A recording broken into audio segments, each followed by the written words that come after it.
So thanks for coming. Come on, let's see. I'm speaking to you from the traditional territories of the Wasanich, Lekwungen, Tsuk, Cowichan peoples in southern Vancouver Island. And they've been here for thousands of years, tens of thousands of years. And they've seen a lot of change in the last 150 years with Anglo-European and other peoples coming from around the world. So I'll start off with a caveat and apologize if you're a climatologist or an oceanographer, because you will know all these things about Net Cdfs. So you might want to leave or sit back and see what I've done wrong. So why Net Cdf files? Well, the conference theme is multidimensional mapping. And overall, NetCDF is a multi-dimensional file. There's multiple variables and there's multiple dimensions, and talk about that in a little bit later on and break that down. There's potential for very interesting mapping that cartographers could get into. And it's partially driven by, there's a new joint program at UVic, where I'm from, between geography and earth and ocean sciences. And the Earth and Ocean Science students and the faculty know quite a bit about NetCDFs, and some of the geography students do not. So what am I going to talk about? Why these are important NetCDFs, show some examples of my work and some other people's work, talk a little bit about the history and background of NetCDFs, and then do a summary, and this will all be kind of intertwined. There's other gridded data formats out there, but NetCDFs are really quite common. And if anyone has ever loaded data down from AirDAP, you don't get a GRIB file from there. It's usually the NetCDF and the ASC, etc. And like I say, the NetCDF is the most common. So when I moved from Winnipeg to Kelowna and then out to the coast a good 20 years ago, and I first saw it, I was working at the UBC Map Library. People came in and wanted to see current atlas and such, and I always wondered, how in the world did they make these maps? And the fact that if you flip through these current atlases, it's an hourly interval on every page.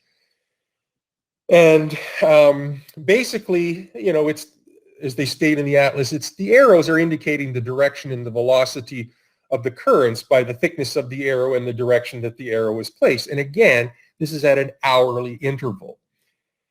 And so other people since then have made things, and Department of Fisheries and Oceans, and just going to play a little clip of this. Move this out of the way. This is just an animated GIF that they have that's just showing you this change over time from hourly to hourly of how this is happening. And again, many students are asking for this data, and they say, how can I get hold of this kind of data? And sometimes they confuse current and tidal data. So if we look at the Salish Sea, which is where I'm located, and if we wanted to look at something more closely, such as leaving from Schwartz Bay, going to Tsawwassen, or from Tsawwassen through Schwartz Bay, we go through the Gulf Islands, and we go through here Galiano and Main Island. And if you come to the conference, the conference, actually that didn't happen because of COVID-19 last year, you would have seen gone through Active Pass and less than a kilometer wide in some places. And so students are often wanting to see data for this kind of thing. And so NOAA has got some data, and this is what sort of their quick screen capture looks like of the kind of data you're going to get. But unfortunately, as you can see, it's just the Strait of Georgia before the Gulf Islands. But the important thing is that every cell here has got Latin long, it's got a U current, it's got a V current, and it's got the date and the time. U current is coming from east and west, V current is coming from north and south. And so if I throw that into GIS with either Q or ArcGIS, I can sort of see what this looks like. and you see those grid cells. Well, this isn't quite good enough for somebody who wants to look at a more detailed level of our area. And again, every one of these cells has this data. So thankfully, over at UBC, the School of Earth and Ocean Sciences, they've got what's called the Salish Seacast. And so it's a little bit larger. It's going from Quadra Island or Campbell River up on the coast and out the Juan de Fuca Strait. And they have it in a couple of different formats. They have it in a grid system with XY coordinates, which is not georeferenced. And so I had to georeference this data set to fit it into a current map. And then again, just to show you, so this would be Tsawwassen Terminal with the ferry terminal here, and then Roberts Bank, where Canada is still shipping coal to people around the world. And so the list of data sets that you're getting from Salish Seacast, it's about 45 different data sets, and the one I'm interested in is called it's a forecast. It's a model, 7 days of forecast. And so as you can see here, there's 17 different variables, and each one of these variables are available within the Net CDF grid, as well as lat and long and time intervals. And in some cases, every 30 minutes, not just once an hour or once a day. And again, I'm interested in currents and wind, and I'll tell you about that in a second. And I downloaded as a Net CDF. And again, U currents from east and west, and V currents from north and south. And so then I can create something like this and be able to and pass it on, or at least show the students how to do this, and even some faculty in some cases, in order to get this for the greater area of what the Salish Seacast covers. And so again, multiple variables in these grid cells. And it's amazing what you will find, the complexity. And if you get over to, and I'll show you some screen slides in a minute, of some of the stuff that is coming out of NASA and NOAA in terms of Net CDF and their data. A little bit of a history. The format's been around for a long time. Back in '87, it's in the early in the late 80s and 90s. It's written by people that are very smart, that are doing this stuff in C language, and it eventually evolves. And then we come up with conventions in terms of trying to standardize these things. And it's quite important because show you in a second some standard and language in talking about that. And so you can write these with the NetCDF library in MATLAB, in Python, in R, et cetera, and there's then again, as I said, some various conventions of this file format. And it's interesting that only because there's so many formats, and even some of them some people just create NetCDFs and are not formalizing them. Fairly so, Esri says that, they're only going to support the climate and the CF climate and forecast standard and the cooperative and ocean atmospheric research data format. And go on to say that NetCDFs might appear and work in ArcGIS and ArcMap, but they're not necessarily supported. And so there's compliance checkers of how to make sure if you create a NetCDF that it's metadata compliant, et cetera, but that's not always the case. But it's really important, I hinted at this earlier, the difference between a lat and long NetCDF file and an XY grid, because an XY grid is simply on a grid system from 1 to X and on going north-south and east to west, and it doesn't necessarily mean that it's going to translate into lat and long. And then there's table NetCDFs, and so you have to really prepare the data, and there's been lots of comments of cleaning and preparing data throughout this conference, and you often have to spend time cleaning and preparing the data. So what are some other related mapping possibilities? Well, I'm just going to quickly talk about plastic pellet production, the pellets that are used in washing up on our beaches in southern Vancouver Island and actually all over the world. And I'm still out there when storms come in and pushing these pellets onto the back shores of our beaches locally. This is in March and February of this year. And we know exactly what type of polymers they float. We know the density of them. And these codes are not meant to say that they're recycled, because most plastics are not being recycled in Canada. We've worked with Chemistry 400 classes, identifying these polymers, etc. Made a wind map of where these pellets are collecting on shore. It's really the southeast winds that we have blowing through our region. That's when they get pushed onto the back shore, and they remain there until a bigger storm again pulls them out again. So we did a presentation back in 2017 at IDFS. It's a community conference that the University of Victoria has. And the industry said, oh, these pellets are coming from Asia. You can't say they're coming from locally. And, well, Alvin Tobler, he was mentioned earlier, Waldo Tobler was mentioned earlier in the conference, and he said, you know, everything is related to everything else, but near things are more related to distant things. And that made me think and start examining the Lower Mainland. And so I have in-laws who live in the Lower Mainland, so I go over there regularly. And so we've identified plants that pellets are spilled all over their grounds, and we've gone up and down the coast on our vacations, etc., and monitoring where these pellets are. And this is the reality of what it looks at. These plants are not making the pellets. These plants are coming by rail car from petroleum plants in Alberta, and then they're using them to make our plastic products, and they're washing into our storm drains. And so from Annacis Island, there's a concrete lined channel, and the streets have got pellets all over them, and using Delta Map, they flow into this channel and they flow to the Fraser River. And we're working at the Environmental Law Center and did a submission, and somebody from Williams Lake said they're going to inspect the plant in Delta, and I wonder how that's going to happen.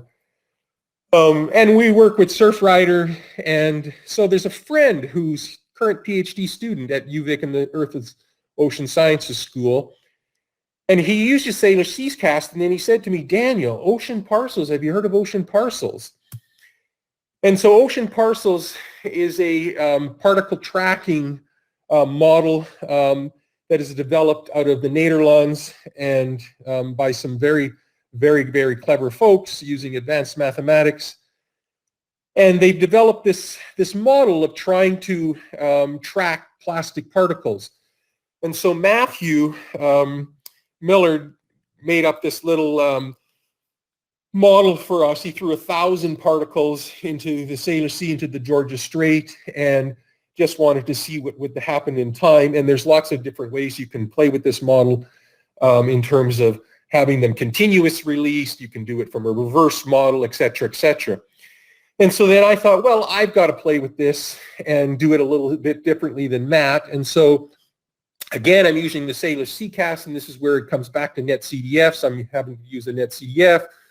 I'm using ocean parcels, and it's exporting a NetCDF table after I've put in my parcels as a NetCDF, and after I've put in the base map, which is the Salish Seacast current model. Having to use a bit of Panoply, which is NASA's tool to work with, because it outputs just a table from ocean parcels. I export my points, play with them, and then throw them into GIS. And so I played with it in terms of putting it out the 4 arms, the north arm, what they call the middle arm, the south arm, and then Canoe Pass, or another arm down at the south end of the Fraser. And so again, I'll just show you this in terms of this is non-cumulative, and just let it run and watching those pellets go. And you'll see that they'll head towards active pass. And then I'll go on to the next slide, and just for the sake of showing you another visualization. And this is with the Salish Seacast slightly grayed out. And of course, I have to start it within the Salish Seacast because that's where it's pulling the data from. And suddenly I've lost, there we go. And I'll just let this run, and you'll see it accumulate. And I've speeded this up to 6-hour intervals, but this is actually over 8 days of data. And again, the data stops at active pass between Galiano Island and Main Island, because that's where the Salish Seacast model stops in terms of the one that is latitude and longitude.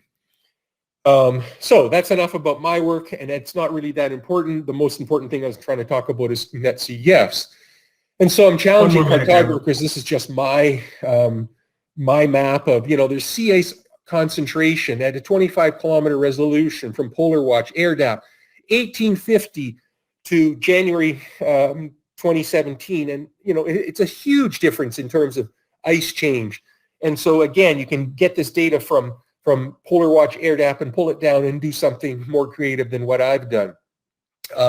Especially important in weather and data. We don't have a lot of weather stations throughout Canada and to interpolate. So how does somebody tell what exactly the conditions are? And I've had students actually talk to me and do projects they're doing restoration of mountain bike paths on a mountain on the North Shore of Vancouver, Mount From, and they want to know the climatic conditions. Well, the nearest weather station at the airport is not going to tell you much, and Environment Canada weather stations. And so, again, there's these gridded data climate sets that you can get.